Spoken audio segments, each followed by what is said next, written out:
Okay, so gagawa tayo ng DIY face mask.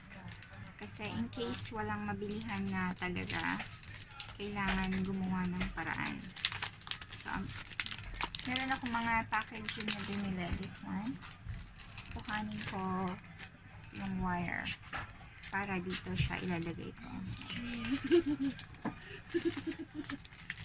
So, marami-rami rin. Can I do with the string? Later. Gagamitin kong materials ay ito. Parang similar din siya sa materials ng face mask. So, I think it's this one is washable. Tapos, madami ako. So, kung washable siya, I think I can make a lot. Ito, ikakat ko na lang siya. So, yan. Tingnan natin. Kuhanin ko muna yung mga wire mula dun sa mga packaging na binili ko. Kasi, pwede ko namang gamitin yung ribbon para i-tie ito in case may mga in case gagamitin ko siya later on. So, kuhanin natin to.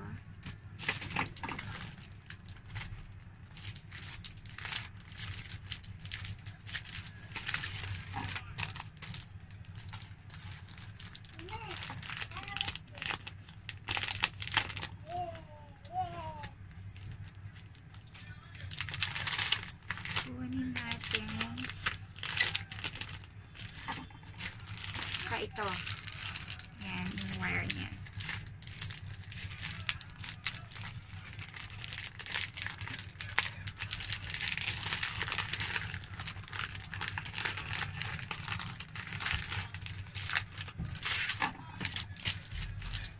I think I have more than enough. Meron pa dito, tsaka dito.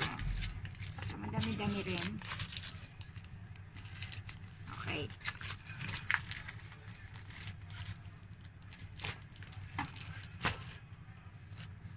So, ikakat ko muna to. So, yung string naman para sa tenga, ang pinag-iisipan kong gamitin. Ito kasi medyo hindi siya ganong masakit pag nasa tenga, parang rubber lang.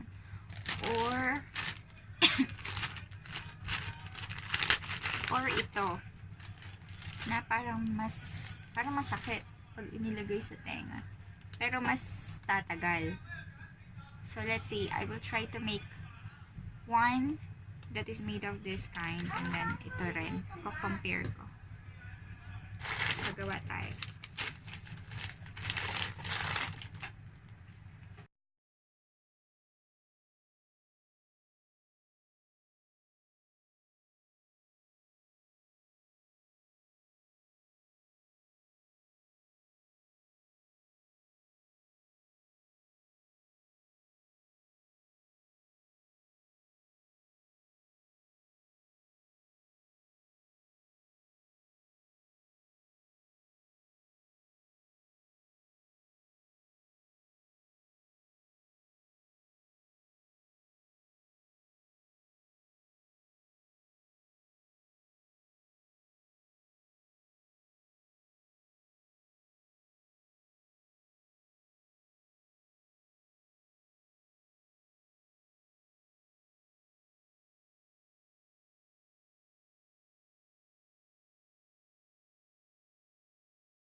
So, now let's try it.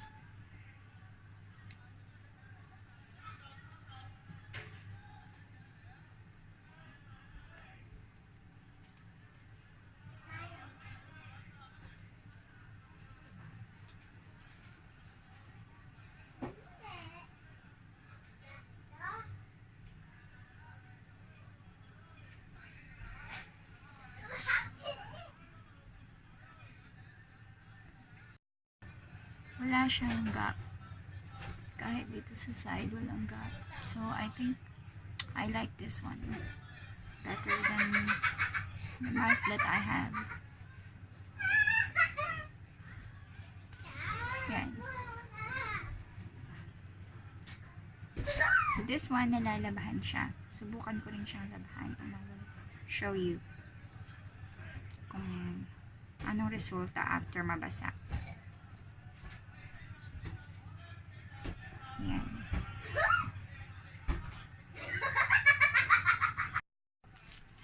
So, natapos ko ulit yung isa pa. This one is purple color.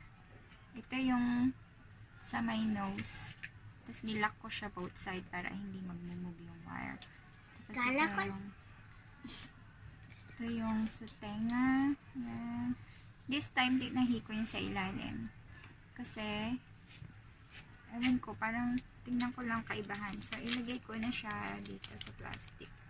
Para hindi siya madumihan. So, yan.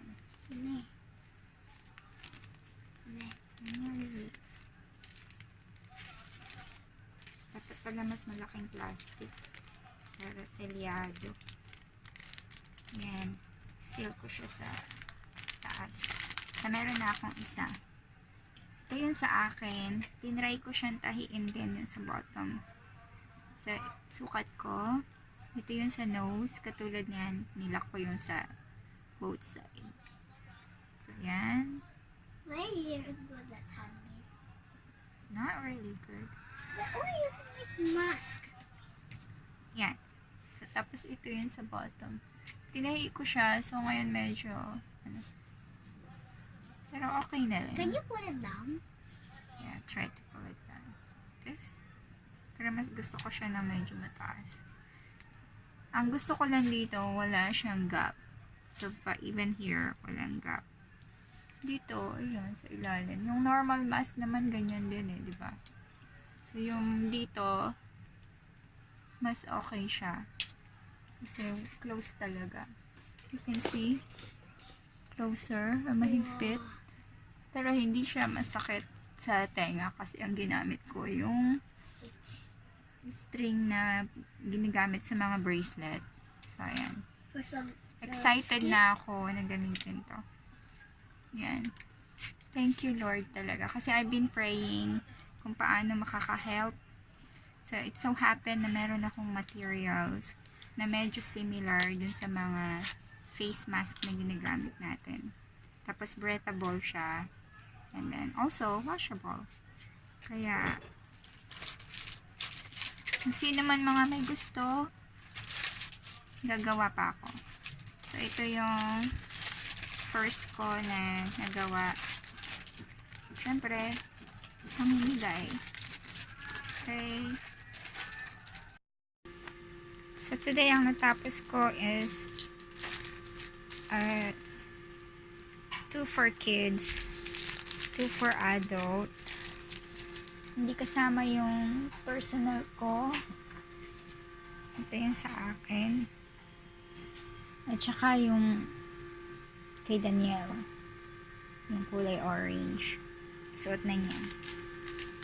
Okay. Gagawa pa po ako ng marami para ipamigay. Thank you. Ginamit ko na po yung mask ko sa labas. So far, it's really good kasi ang natutuwa ako kasi wala siyang gap sa gilid. Kaya I'm very happy with this. This is answered prayer. Kaya super thank you kay Lord. Talagang napakabait ni Lord.